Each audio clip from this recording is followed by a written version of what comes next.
Imagine having too much money to fail. So much money that today it would be measured in billions. You buy cities, finance armies, and sit at the same table as the men who rule the world. Now cut to the final scene of your life. You are not in a palace. There are no physicians. There are no allies. You are on your knees in the burning sand of Mesopotamia, your hands bound, while enemy soldiers force your jaw open. The object is not a sword. It is not a blade. It is not poison. It is gold. Molten gold, heated beyond 1,000 degrees, lifted from a crucible and poured slowly.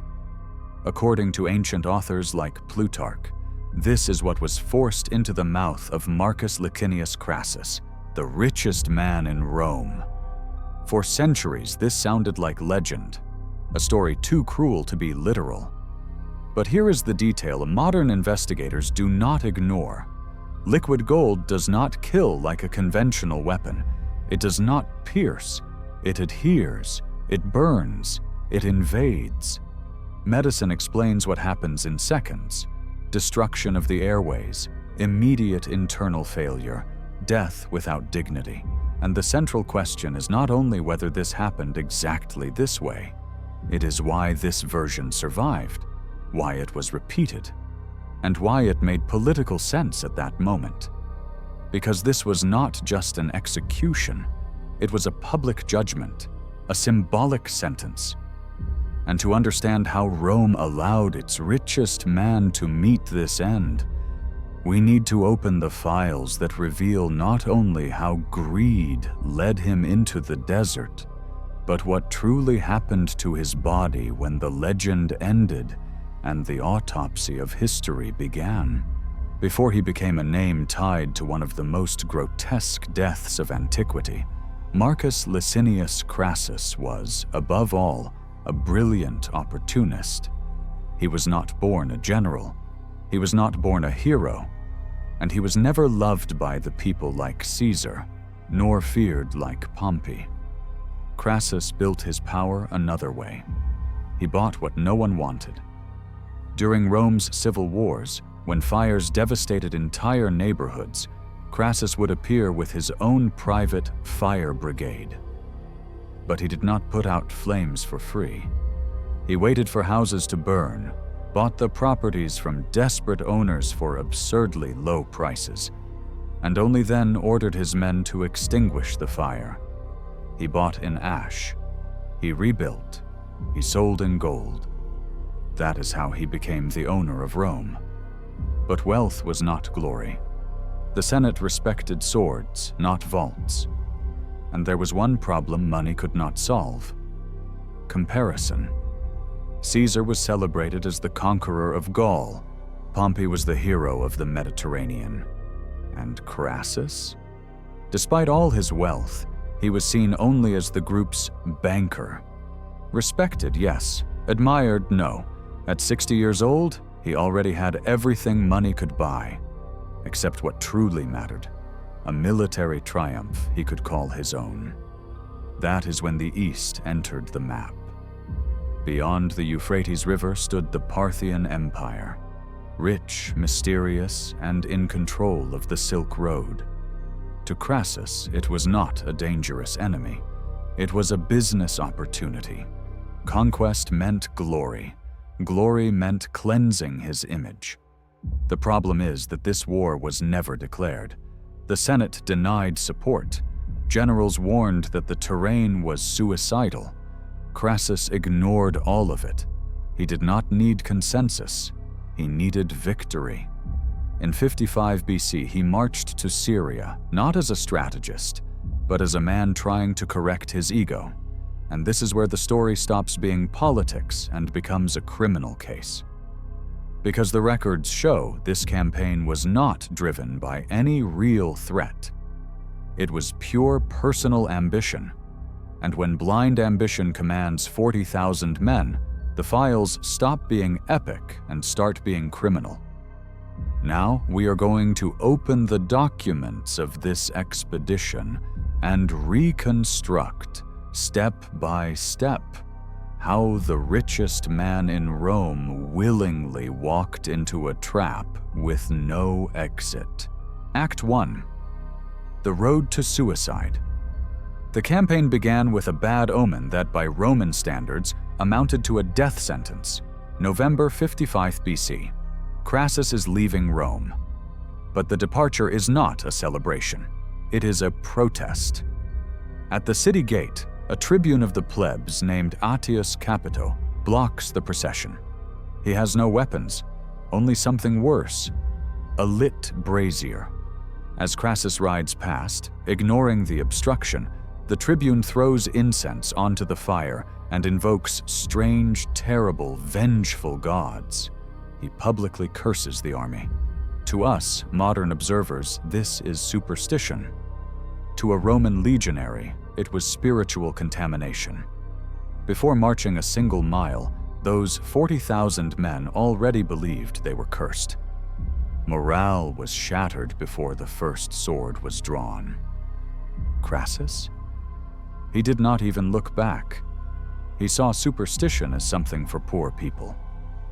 Upon arriving in Syria, instead of training his troops or studying the enemy, Crassus did what he knew best: accounting.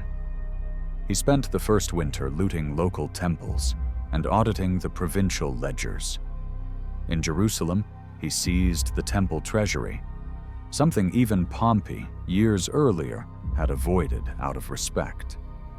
The psychological profile here is clear. Crassus was not thinking like a general at war. He was operating like a liquidator of assets. While he counted coins, Parthian spies watched.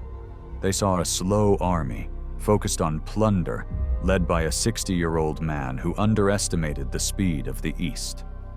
Spring of 53 BC arrives. It is time to invade.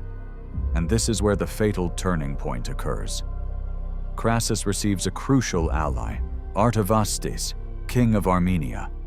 The king brings a generous offer: 6,000 elite armored cavalry, but with one condition. Crassus must invade Parthia from the north, through the Armenian mountains. The tactical logic was impeccable. The mountains would neutralize Parthian cavalry, the enemy's greatest strength, and the army would have steady water and supplies. It was the safe route, the sensible route. But Crassus looked at the map and refused. The mountain path was long. He was in a hurry. The Armenian king left, warning that the Roman was marching toward death. Crassus called it cowardice. As if rejecting the safe terrain were not enough, Crassus committed his final intelligence error. He entrusted his route to a local guide named Ariamnes. Ariamnes was an Arab chieftain who had once served Pompey but was now on the Parthian payroll. He sensed Crassus's anxiety and told him exactly what he wanted to hear. "The Parthians are fleeing with their treasures. If you don't hurry, you'll lose the chance to destroy them." But when Crassus ordered the army to leave the safety of the Euphrates and enter the desert following the guide, he was not merely changing routes, he was leaving the world he understood.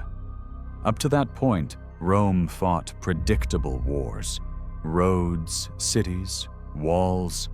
Beyond the Euphrates, that logic vanished. Mesopotamia offered no fortified cities and no paved roads. It was an open, flat, dry expanse where the horizon seemed endless. The map stopped being a strategic advantage and became dead weight. The Roman soldiers quickly realized that the land was not neutral. It worked against them. And as they advanced into nothingness, the footprints of the guide Ariamnes disappeared. He was gone. They were alone, surrounded by sand and silence. Then they heard the sound. Not war cries, but drums. Dull, deep, coming from every direction, hidden by dust. The trap had closed. If the evidence so far has gripped you, leave a like. subscribe, and ring the bell to join the investigation. We are now descending into the case's darkest layers. Act 2. The day Rome stopped breathing. The Battle of Carrhae did not begin with an attack. It began with silence. It was June 53 BC, and the Roman army stood still in the heart of the Mesopotamian desert. No walls, no defensive high ground, no river nearby, only flat, dry land, suffocating heat, and a bleached sky that drained energy and focus. Crassus arranged his legions in the most defensive formation he knew. A massive, compact square, heavy infantry on every side, cavalry compressed along the flanks, standards held at the center. It was a formation designed to withstand human sieges, not to face what was coming. When the Parthians finally appeared, they did not advance shouting. They came mounted, silent, organized. At their head was Surena, a general far too young by Roman standards. Crassus underestimated this. It was the first mistake of the day. The initial impact was not physical. It was psychological. The Parthians began with a sound the Romans had never heard in battle. Deep, rhythmic drums echoing across the desert. They did not signal attack. They did not signal advance. They signaled presence. A constant reminder that the enemy was there, in unknown numbers, choosing the moment. Then came the arrows, not as a single volley, but as a continuous stream. Mounted archers rode in wide circles, always beyond the reach of Roman spears, firing without pause. When they seemed to retreat, they twisted their bodies over the saddle and continued shooting. The famous Parthian shot. This was not bravado. It was refined technique. Roman shields began to fail, not because they were weak, but because they were never designed for this. Roman equipment was built for frontal impact, close combat, disciplined advance. Not for hours of constant penetration under the sun, with no possibility of counterattack. Crassus believed there was a limit, that the enemy would eventually run out of arrows. That logic made sense in the wars Rome was used to fighting. But here is the technical detail that changes everything, and that the sources make clear when read carefully. The Parthians did not rely on individual quivers. Behind the battle line, beyond Roman reach, Surena had established mobile logistics. Camels loaded with thousands of arrows moved continuously. An archer fired, withdrew, resupplied, and returned. This was not improvisation. It was a system. What the Romans were facing was not an attack. It was a production line of death. Meanwhile, under the heat, Roman soldiers stood motionless, sweating inside heavy armor, being struck again and again, unable to touch the enemy. The psychological advantage began to reverse. Discipline began to crack. Then came the irreversible mistake. Publius Crassus, the general's son, commanded the cavalry. Young, ambitious, respected for his service under Caesar in Gaul. He could not bear to watch the army be ground down without reacting. When he saw what appeared to be a Parthian retreat, he interpreted it as weakness. It was not. It was the oldest tactic of the East, the feigned withdrawal. Publius advanced with roughly 5,300 cavalry and light infantry. What looked like flight was bait. As soon as he moved far enough from the main square, the Parthians closed the trap with surgical precision. Dust, shouting, arrows now at close range. There was no rescue possible. Publius's unit was annihilated. When their ammunition ran out, Parthian heavy cavalry moved in, surrounded, wounded, knowing what awaited him. Publius took his own life rather than be captured alive. That was the moment the battle truly ended. The Parthians severed the head of Crassus's son and carried it to the Roman line. They raised it on a spear. There was no speech, no elaborate provocation. None was needed. Crassus saw it. The sources describe this moment with unsettling coldness. The general enters a state of shock. He stops issuing clear orders. Officers begin acting on their own. The formation, once solid, starts to collapse from within. The fighting continued, but the war was lost. As night fell, the Romans attempted to retreat to Carrhae, the nearest city. This was not an organized withdrawal. It was collapse. Men abandoned armor to run faster. The wounded were left behind. Entire units vanished into the dark. An estimated 10,000 Romans died that single day. Many more were captured. By dawn, what remained of Rome's richest army was trapped, exhausted, without water, without leadership, and without escape. Crassus was still alive. But militarily, politically, and psychologically, he had already been defeated. And it is exactly in this state, broken, burdened by guilt, desperate for any solution that might preserve a shred of dignity, that he makes the final mistake of his life, believing that negotiation was still possible. From this point on, what was at stake was no longer a battle. It was the fate of a man who had lost the right to choose how his own story would end. Act 3. The negotiation that became a sentence. After Carrhae, there was no more war. There was only survival. What remained of the Roman army was crowded inside and around the city, wounded, dehydrated, and psychologically shattered. The accounts describe men sleeping while seated, gripping their weapons by reflex, waking in panic at any sound. Discipline was gone, and at that point, Crassus was no longer leading. He was merely reacting. Surena knew this, and instead of ordering a final massacre, he did something far more dangerous. He offered diplomacy. Parthian envoys approached under flags of truce. The proposal sounded reasonable to the point of suspicion. A meeting between commanders to negotiate a safe withdrawal. To an army in collapse, it sounded like salvation. But Crassus knew it was a trap. He understood the language of power and knew the enemy valued political theater. The problem was that Crassus no longer had control, even over his own men.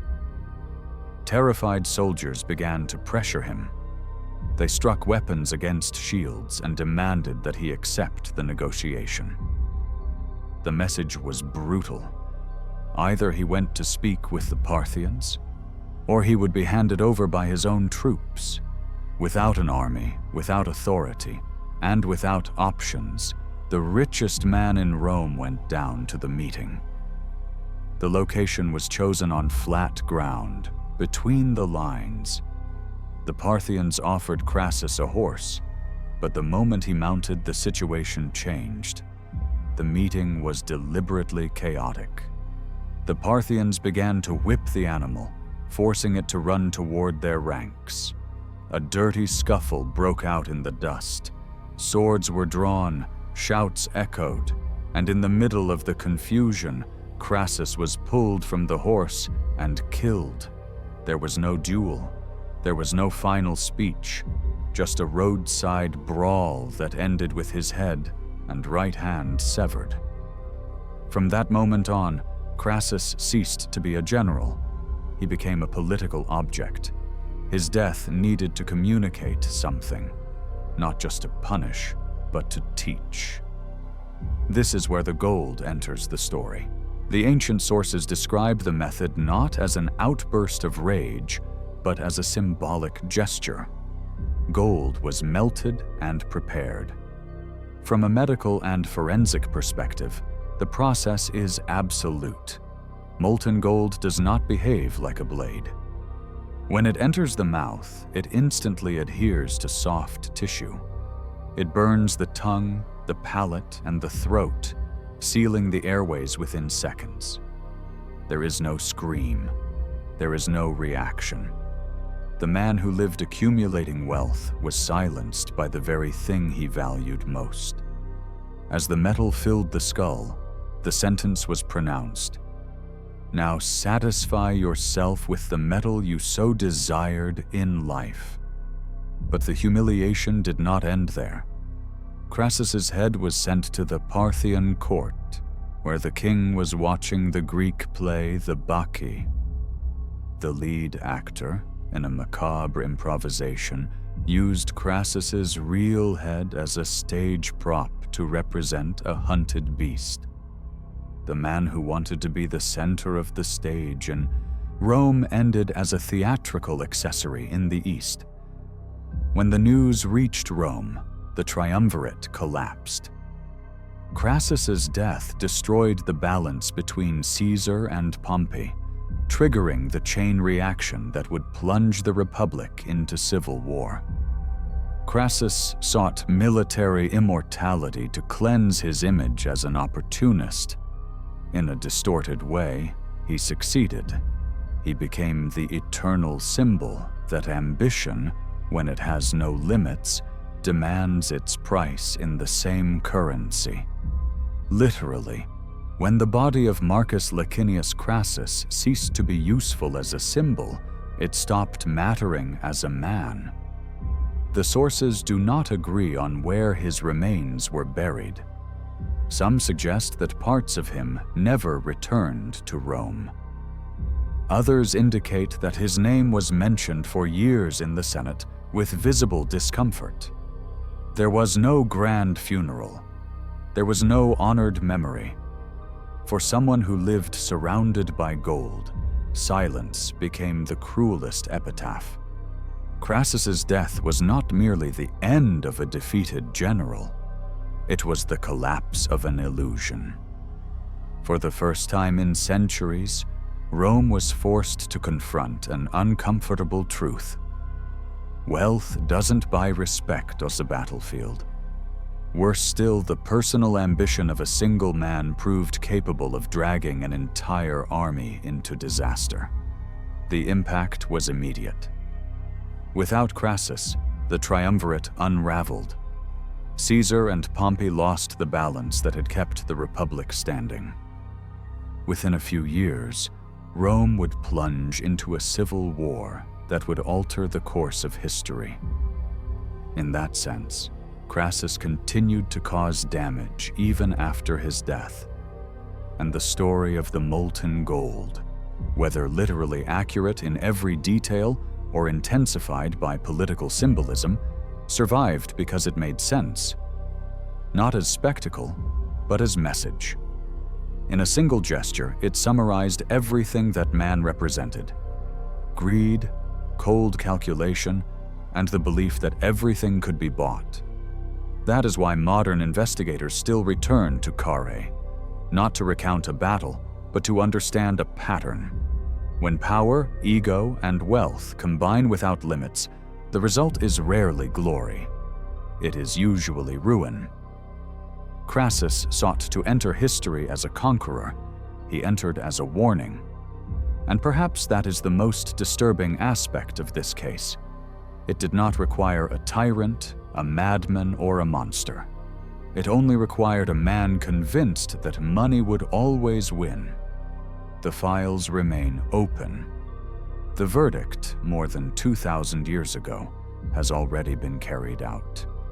If this investigation opened a door you can't close, leave a like. Subscribe and ring the bell to be alerted when the next file is unsealed. The archives are deep, and we are just getting started.